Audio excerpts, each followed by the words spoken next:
Bonjour à tous, j'espère que vous allez bien. Ici François-Xavier Paul du blog Les Parents Positifs, le blog des parents qui se bougent pour rester positifs. Aujourd'hui, je voudrais vous parler des alternatives au châtiment corporel et aux punitions. Dieu sait que on a pu envoyer notre aîné, notre plus grand, au coin. Dieu sait qu'on a pu le punir en l'envoyant tout seul dans sa chambre. Dieu sait qu'on a pu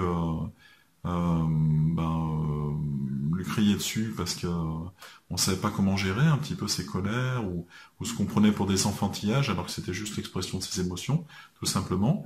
Voilà, donc pas évident. On s'est documenté à l'époque sur le sujet et on a trouvé vraiment des mines d'or d'informations et de choses à appliquer. Et depuis, ça a complètement changé notre vie. Alors, tout d'abord, pourquoi c'est contre-productif, c'est inutile de punir ses enfants? Parce que vous punissez votre enfant, vous l'envoyez réfléchir seul dans sa chambre, il sait pas trop comment gérer ça, il sait pas trop comment gérer sa punition. Alors il va se mettre à pleurer, il va se mettre à hurler, il va se mettre à taper du pied. Voilà, c'est pas évident de le laisser gérer ça tout seul déjà. Donc ça sert pas forcément à grand chose pour la suite. Ça veut pas dire qu'il recommencera jamais, bien au contraire. Et puis des fois, ça encourage un comportement qui est pas forcément celui qu'on recherche. C'est de dire, voilà, l'enfant se dit plutôt, voilà, j'ai été puni, je me suis fait prendre. La prochaine fois, je me ferai pas prendre. Et puis je le ferai de façon un peu plus détournée ou peut-être sournoise ou voilà. Donc ce qui a conduit notre plus grand, lorsqu'on le punissait à l'époque, le faire de façon détournée. Il aimait bien aller embêter. Alors aimer c'est un grand mot, mais des fois il lui prenait l'envie d'aller embêter son petit frère et il le faisait de façon détournée. Donc tac, je te mets un petit coup à droite, je te fais tomber à gauche et puis je te dis des vilains mots de temps en temps pour te faire hurler. Puis après, une fois qu'on arrivait pour constater ce qui se passait, l'innocent aux mains pleines, non, il s'est rien passé, je comprends pas pourquoi il pleure, ou ouais. Donc ça l'encourageait à être un petit peu plus sournois, si je puis dire. Et puis nous, on s'est posé la question, pourquoi il agit comme ça, pourquoi? La réponse était que on l'avait jamais encouragé à assumer ses responsabilités, à dire ok, t'as le droit de te fâcher, t'as le droit d'être en colère, t'as le droit d'embêter ton frère, mais il y a des conséquences. C'est soit ce qu'on appelle les conséquences naturelles, peut-être que ton frère il va mal le prendre et puis il va essayer de te taper, ça peut arriver. Et puis si tu te prends un coup, il faudra pas venir pleurnicher après parce que tu l'auras mérité, tu auras récolté ce que tu as semé.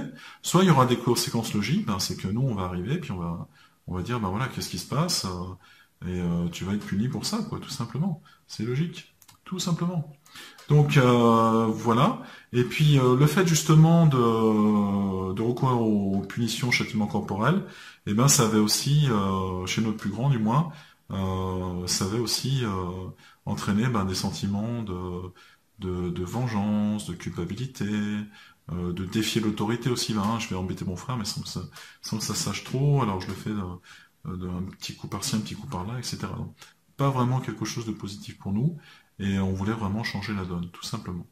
Alors, heureusement, il y a d'autres méthodes pour éviter ça, et puis qui respectent un peu plus l'enfant et puis aussi le parent. C'est quand il y a un conflit, d'exprimer un peu ce qu'on attend.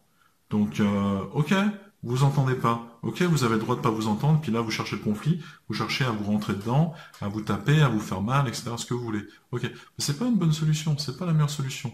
Donc déjà, on va essayer de trouver un compromis. Qu'est-ce qu'on peut faire pour que vous entendiez bien, là, sur l'instant, pour régler votre conflit. Si vous n'êtes pas capable d'entendre ça maintenant, on fait un break, on se sépare. Chacun, ce qu'on appelle le fameux temps mort, quand on fait des arts martiaux, là au Jiu-Jitsu, on aime bien, on va affronter l'adversaire ou le partenaire, parce que c'est plutôt un partenaire, et il nous entraîne et on l'entraîne. Et puis on fait des temps morts après pour débriefer, relaxer. Et puis des fois on a fabriqué un petit peu de l'adrénaline dans l'action, donc il faut que l'adrénaline retombe et puis pas monter dans les tours à ce niveau-là. Tout simplement. C'est pareil dans les conflits, il faut gérer ça. Et puis on peut proposer des alternatives on peut proposer d'autres choix, on peut faire que les enfants trouvent des alternatives par eux-mêmes entre eux.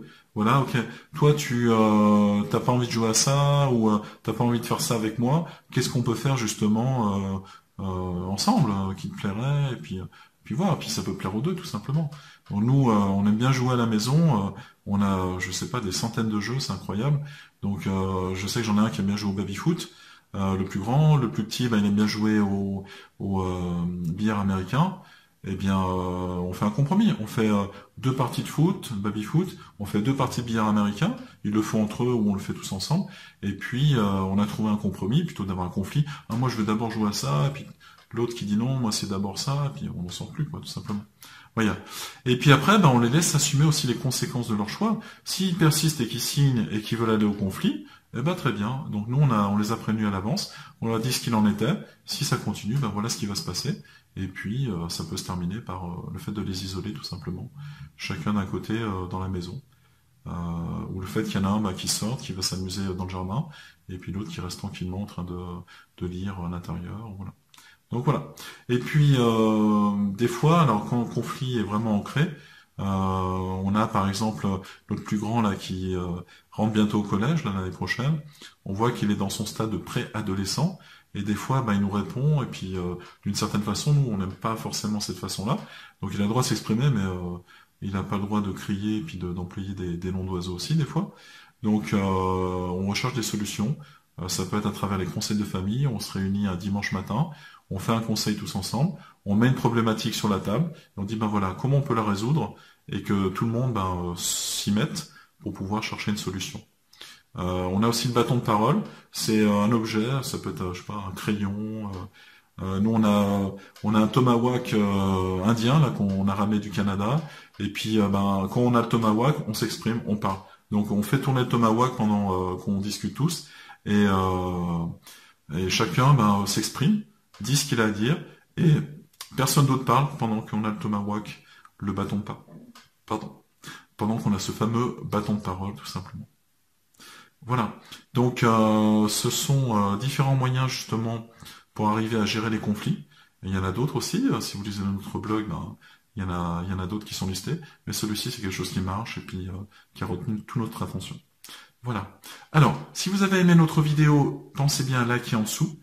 Sinon, vous êtes libre de recevoir le guide des 10 outils du parent positif en cliquant sur le lien qui s'affiche ici. Et puis, je vous dis à bientôt. Et pensez bien, il n'y a pas de parents parfaits. Il n'y a que des parents positifs ou qui font du mieux qu'ils peuvent pour l'être. Donc, d'ici la prochaine vidéo, pensez bien à rester positif. À bientôt.